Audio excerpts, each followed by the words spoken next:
네, 오늘 진행할 미니 설명의 주제는요. 고1, 2 시기별 점검사항이라는 주제로 정리를 한번 해드리려고 합니다. 이제 학기 초가 시작이 되고 굉장히 정신없이 하루하루 이렇게 흘러가다 보면은 분명히 놓치는 부분들이 발생을 할 거예요. 자, 그래서 올해 1년간 각각 고1, 고2 학생들이 어떻게 생활하면 좋고 또한 옆에서 진학을 도와주시는 우리 부모님이나 선생님들께서 어떤 것들을 이 시기에 점검해 주시면 좋은지에 대해서 정리를 해봤으니까 참고하시면서 봐주시면 좋겠고요. 자, 먼저 각 3월부터 시작을 해서 2월까지 1년간에 걸쳐서 주요 일정이 어떤 것들이 있는지 한번 확인해 보도록 할게요. 올해 2021년 같은 경우는 현재 1학년들은 3월 23일 날, 그다음 2학년들은 24일 날 모의고사를 치르게 됩니다. 올해 첫 모의고사가 되는데 이 모의고사 같은 경우는 각 지역 교육청마다 치르는 지역도 있고 치르지 않는 지역도 있기 때문에 자기 지역 해당 교육청의 상황에 따라서 모의고사가 진행이 되는데요. 이 모의고사 같은 경우는 이렇게 생각하시면 좋을 것 같아요. 자기 스스로 점검도 필요하기 때문에 모의고사가 치러지고 나면요, EBS 사이트라든지 각종 기출문제 사이트, 교육청 사이트에 모의고사 기출문제와 해설이 다 올라오거든요. 스스로도 풀어보실 수 있었으면 좋겠습니다. 자, 또한 3월 달에는 지금 이미 학기가 시작이 돼서 여러 가지 이제 학기 초에 활동들이 진행이 될 텐데 학교생활기록부 쪽에 대해서는요, 자율활동 쪽, 즉 임원이라든지 혹은 동아리 같은 것들에 대해서 결정하는 그런 시기예요. 어떤 동아리가 좋은지 혹은 내가 임원 활동을 해야 되는지 여부 이런 것들에 대해서 자기 스스로 한번 판단을 해보시고 옆에서 부모님께서 혹은 선생님들께서도 이 친구한테 어떤 역량을 더욱더 강조하고 싶으신지에 따라서 동아리 같은 경우도 활동적인 동아리가 좋겠고요. 자기의 진로 적성을 찾아서도 좋고 혹은 자신의 관심 분야를 보여줄 수 있는 그런 동아리도 좋으니까 어떤 동아리든지 자신을 나타낼 수 있는 동아리가 제일 좋은 것 같아요. 그래서 자, 지금 3월 달에는 어떤 동아리를 들어갔고 또한 학급 활동이나 학교 행사에서 어느 정도의 어떤 내용들을 더욱더 강조할 수 있는지를 3월달에 확인하시면 좋을 것 같고요. 이 3월달에 치른 모의고사 성적표가 4월달에 배부가 됩니다. 4월달에 배부가 되면서 이제 이때 보통 성적을 바탕으로 해서 학교에서도 상담이 진행될 것이고 컨설팅이나 혹은 학원에서도 상담을 많이 할 건데 여기에 따라서 1년의 계획이 달라질 수도 있기 때문에 점검 받으시면서 상담 받으시면 좋을 것 같고요. 자, 그 뒤에 바로 5월 초에 1학기 중간고사가 진행이 됩니다.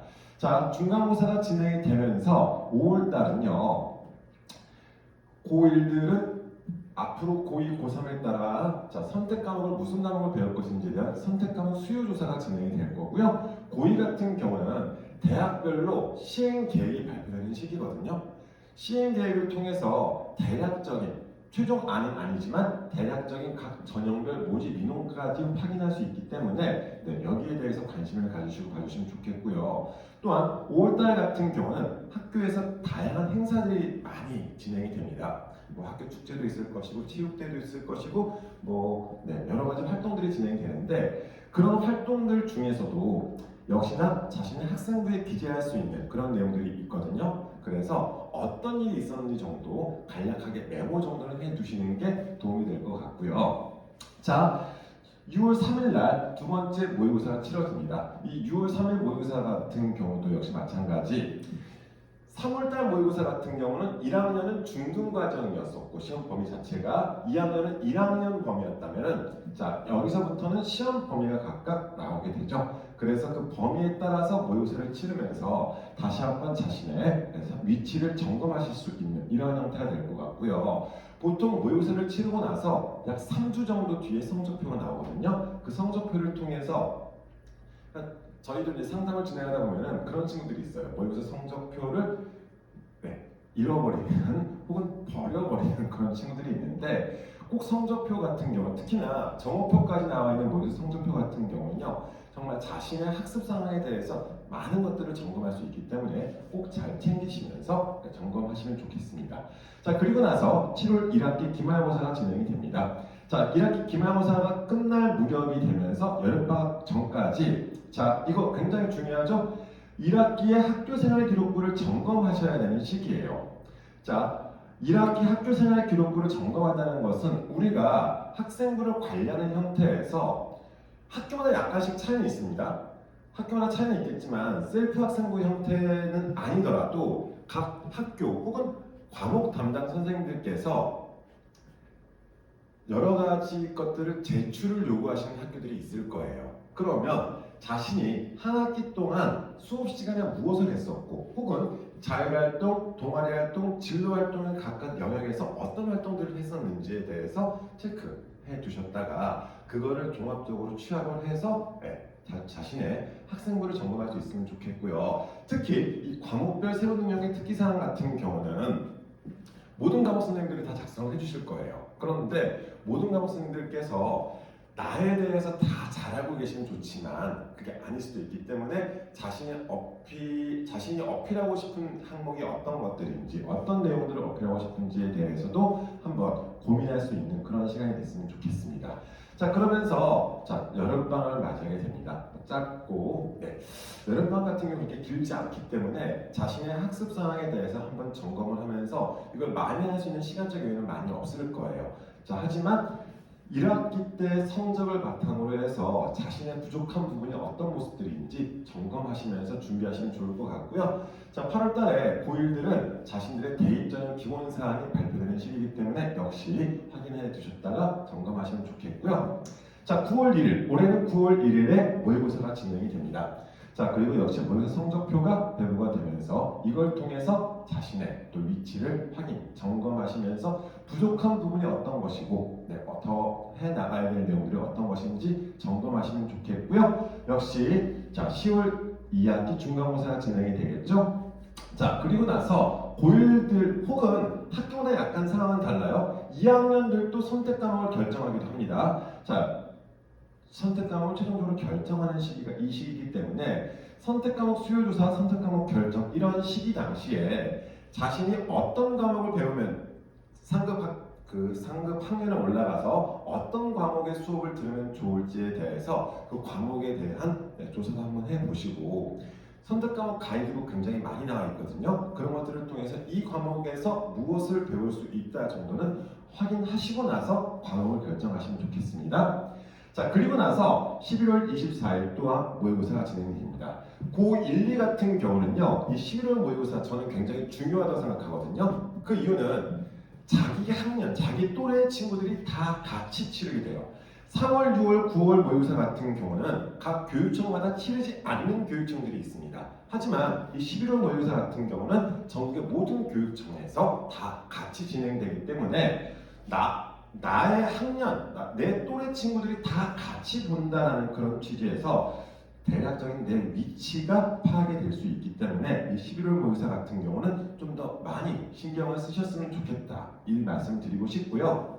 자, 그리고 나서 12월 2학기 기말고사까지 해서 시험까지 다 마무리가 됩니다. 자, 하지만 여기서 끝이 나는 것이 아니고 우리가 12월 달 그리고 이제 겨울방학 시작이 되겠죠? 이때부터 무엇을 고민해야 되냐면 역시 1년간의 학교생활 기록부를 점검을 하셔야 되는데 자, 이 학교생활 기록부 같은 경우는요 보통 2월 달에 되면 마감이 돼버리면 더 이상 수정이 불가능해집니다. 자, 그렇기 때문에 자신의 부족한 부분들이 어떤 내용들이 있는지 꼭 점검하시고요. 학교에서도 오타 확인이라든가 여러 가지 이렇게 한 번씩 점검을 많이 지금 도와주시고 계시거든요.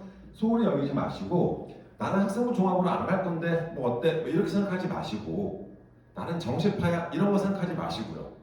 자신의 학교생활 기록부에 대해서 1년간의 활동들을 점검해 보시면서 마무리를 지을 수 있으면 좋겠습니다.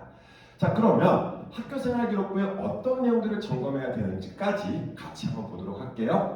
자, 지금 학교생활 기록부의 항목별인데 인적 학적 사항 같은 경우는 큰 의미 없고요. 출결 사항 같은 경우는 당연히 개근을 하면 좋겠죠. 자, 하지만 부득이하게 여러 사유로 인해서 특히나 병가 같은 경우가 많은데 자, 이런 것들에 대해서도 점검 한번 해주시고요. 특히나 뭐 병과 같은 경우에 대해서 병원의 진단서나 처방전 이런 것들을 통해서 사유가 기재가 됩니다. 특이사항 쪽에 그 사유가 기재가 가능하기 때문에 그냥 무단으로 결석하는 것보다는 그래도 출결사항에 어쩔 수 없이 당연히 출결사항 깨끗한 게 제일 좋아요. 자, 그게 아니라면은 개근이 아니라면 결석이든 지각이든 조퇴든 이런 항목들에 대해서 사유가 그래도 변명이라도 좀 들어갔으면 좋겠고요. 자, 수상경력 쪽인데, 자, 수상경력 잘 생각해 주세요. 자, 1학년들은 대입에 반영되지 않습니다. 교내 대회라 할지라도 교내외 대회 모두 다 자, 기재는 되지만 학교생활기록부에 기재는 돼요. 기재는 되지만 대입에 반영되지 않는다는 거. 자, 그 다음 2학년, 올해 2학년과 3학년 같은 경우는요, 한 학기당 한 개씩만 대입에 반영이 되거든요. 제가 이번 학기 때 상을 5개를 탔어도 나중에 이 5개 중에서 한 개만 대입에 반영된다는 이야기입니다. 그러면 자, 어떤 상을 반영할지는 나중에 원서 쓸 때 결정이 되겠지만 나한테 자, 이런 수상 실적들에 대해서도 내가 이 교내 대회를 나가야 될지 말아야 될지 이런 것들도 점검하시면서 준비하시면 좋겠죠. 자, 여러 가지 내용도 들어가는데 이 교내상 같은 경우는 수상 경력 항목에만 입력이 가능합니다. 뭐 여러 설명이나 이런 걸 봤더니 몇몇 분들께서 교내상에 대한 내용을 학생부의 다른 항목에도 기재할 수 있다 이렇게 말씀하시던데 그건 안 되고요.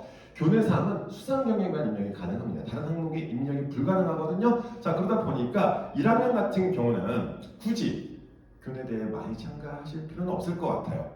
그렇죠? 대입에 반영되지 않기 때문에 자, 2학년, 3학년 같은 경우는 자, 한 학기에 한 개 정도에 대해서는 수상 실적이 있으면 활용하실 수 있을 거고요. 교외상 같은 경우는 수상 경력뿐만 아니라 학생부의 어떤 항목에도 입력이 불가능합니다. 자, 이거 내용 봐주세요. 교내 대회와 행사의 준비 과정 및 참가 사실은 학교생활기록부에 어떠한 항목에도 입력하지 않는다, 즉 불가능하다는 얘기고요. 대회라는 용어는 수상 경력을 제외한 학교생활기록부 어떤 항목에도 입력하지 않은. 자, 대회를 많이 활용할 수는 없습니다. 자, 하지만 2학년, 3학년 같은 경우는 한 학기에 한 개씩은 활용할 수 있다는 사실 알아두시면 좋겠고요. 그 다음 자격증 및 인증 취득에 관한 내용인데 이거는 일반고나 뭐 우리 일반적인 학생들 같은 경우는 큰 의미 없게 중요하게 생각하지 마시고요.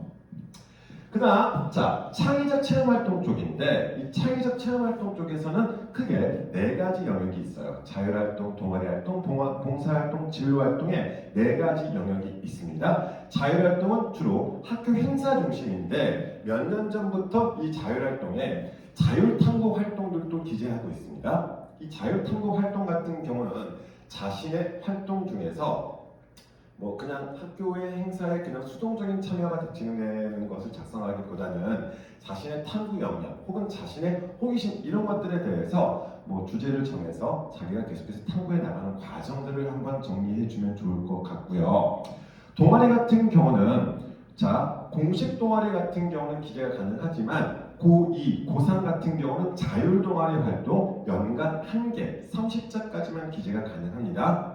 자, 고1들은 오히려 자율 동아리 자체가 대입에 반영되지 않습니다. 자, 그렇기 때문에 굳이 동아리 활동 쪽에 대해서는 자율 동아리 활동 쪽보다는 학교 공식 동아리 활동을 통해서 자신이 나타내고 싶은 역량을 보여주시면 좋을 것 같고요. 봉사활동 같은 경우도 자, 고2, 고3 학생들 특히 지금 고2 같은 경우는 고2, 고3 학생 둘 다 아니 고1도 마찬가지예요. 봉사활동은요 특이사항 자체가 지금 기재되지 않습니다. 그리고 고2, 고3 같은 경우는 교내외 봉사활동 실적, 즉 시간만 기재하게끔 되어져 있거든요. 큰 의미 없어요. 너무 많은 양을 하지 마시고요. 심지어 고1 학생들 같은 경우는 개인 봉사활동 실적을 대입에 미리 반영하겠다. 네, 학교에서 진행되는 봉사 정도를 충실히 얘기해 주시면 특별히 문제는 없을 거니까 이런 비교과 쪽에 신경 쓰기보다는 오히려 교과 활동 쪽 이쪽에 더 많이 신경 쓰셨으면 좋겠습니다. 진로 활동 같은 경우에 대해서도 장래 희망 사유 이것만 대입에 반영되지 않는 거지 학교 학교에서 진행되는 진로에 관련된 활동들 이런 것들은 작성되거든요. 충분히 우리가 여러 가지 활용하실 수 있기 때문에 자, 우리가 점검해야 될 내용들입니다. 다시 한번 체크하셨을 때 창체 활동 쪽에 대한 내용들은 스스로도 점검 가능하고요. 또한 동아리 활동 같은 경우는 동아리 지도 선생님께서 작성을 해주시는 것이기 때문에 여러 가지 교류가 있다라면 선생님과 교류가 있다라면 선생님을 통해서라도 자신이 나타내고 싶은 역량을 표현할 수 있을 겁니다. 자, 그다음 6번 항목 학생부의 변화 과정에서 제일 중요하게 생각해야 될 내용이 아닐까 생각하는 게 이 교과활동 및 세부능력 특기사항이거든요. 과목별 500자까지 기재가 됩니다. 자, 방과후 학교 활동 내용은 기재되지 않고요. 이 교과활동 세부능력 및 특기사항을 통해서 다양한 내용들을 지금 담아낼 수 있거든요. 학생부에서 정말 많은 분량을 차지하는 항목이고요. 그리고 내가 표현해낼 수 있는 학업 역량이나 전공 적합성이나 내가 나타내고 싶은 것들을 다 이 활동들을 통해서 작성하시는 게 가장 수월합니다. 그래서 이쪽에 대해서는 정말 많이 관심 가지시면서 점검하셔야 되고요. 이 세특 같은 경우에 대해서도 앞에서도 언급했지만 과목 담당 선생님께서 작성을 해주다 보니까 한 학기 동안 수업이 진행되는 과정 중에서 수행평가라던가 혹은 각종 토론, 발표 이런 것들에 대해서 선생님이 기억해 주실 수도 있겠지만 자기 스스로도 뭔가 메모를 남겨두신다면 학생들하고 이야기하다 보면 그런 내용 많아요. 교과서에도 살짝씩 메모를 해놓는다거나 자기가 어떤 질문을 했었을 때 선생님의 반응이라던가 혹은 토론 발표 수업에서의 자신의 역할 어떻게 찾아봤는지 이런 내용들에 대해서 스스로가 메모가 되어져 있으면 나중에 점검하기 훨씬 더 수월하다는 거 확인하시면 좋겠고요. 독서활동 같은 경우도 잘 판단을 해주세요. 고2, 고3 같은 경우는 도서명과 저자가 대입에 반영이 됩니다. 하지만 고1 같은 경우는 대입에 반영되지 않는다. 이 말이 독서를 하지 말아라는 뜻이 아니라 이 고1 같은 경우는 독서 활동을요 다른 활동들에다가 집어 넣을 수가 있으니까 대입에 반영되지 않는다고 해서 학생부를 비워두지 마시고 자신의 독서 계획에 대해서도 다음번에도 이런 자리를 통해서도 말씀드리겠지만 이거 정말 중요해요. 대입에 반영되지 않는다라고 해서 읽지 말라 이게 아니에요. 다른 활동들에다가 독서 활동들을 집어넣을 수가 있습니다. 우선 전체 학년 동안 동일한 책은 중복해서 입력이 불가능해요. 하지만 이걸 기억해 주세요. 교과 세특, 창체 활동 등에도 입력이 가능한 게 독서 활동이다. 그렇기 때문에 창체 활동 쪽에 대해서 자율활동에도 자율탐구 활동에도 독서를 넣을 수도 있을 것이고 혹은 동아리 활동을 하면서도 책을 넣을 수 있겠죠. 자신의 관심 분야에 관련된 책들. 그다음 진로 활동에 관련돼서도 역시 마찬가지 독서 활동 기재가 가능합니다. 그리고 가장 쉬운 방법, 가장 편한 방법이 각 과목별 세부능력 특기 사항을 통해서 독서 활동을 집어넣는 거죠. 이렇게 확인하시면 좋겠고요. 마지막으로 행동 특성 및 종합응용 같은 경우는 학년 말에 담임 선생님께서 작성을 해주시는 항목이에요. 학년 말에 담임 선생님께서 작성을 해주시는 항목이다 보니까 연간 500자까지 그리고 담임 선생님과의 1년간의 교류가 정말 중요하겠죠. 이렇게 생각하시면서 이 행동 특성 및 종합 의견이 무조건 다 좋은 말만 써져 있더라 이게 아니라 추천서를 대체한다고 생각하시면 되겠습니다.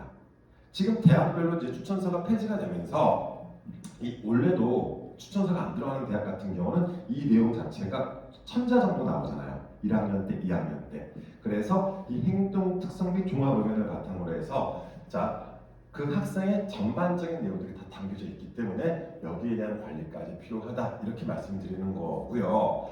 앞에서 보여드렸던 내용과 각 시기별로 어떤 내용들을 점검해야 되는지 그리고 학생부를 점검해야 되는 1학기 말과 2학기 말 각각 학기 말에 학교생활기록부에 어떠한 항목들을 어떻게 점검하면 좋은지 다시 한번 확인하시면서 올해 1년 알차게 보내셨으면 좋겠습니다. 미니 설명의 내용은 여기까지였었고요. 저희 네이버 밴드 입시전략연구소를 통해서 다양한 정보들을 제공해드리고 있으니까 도움되셨으면 좋겠습니다. 또 다른 주제로 또 말씀드릴 수 있도록 하겠습니다. 감사합니다.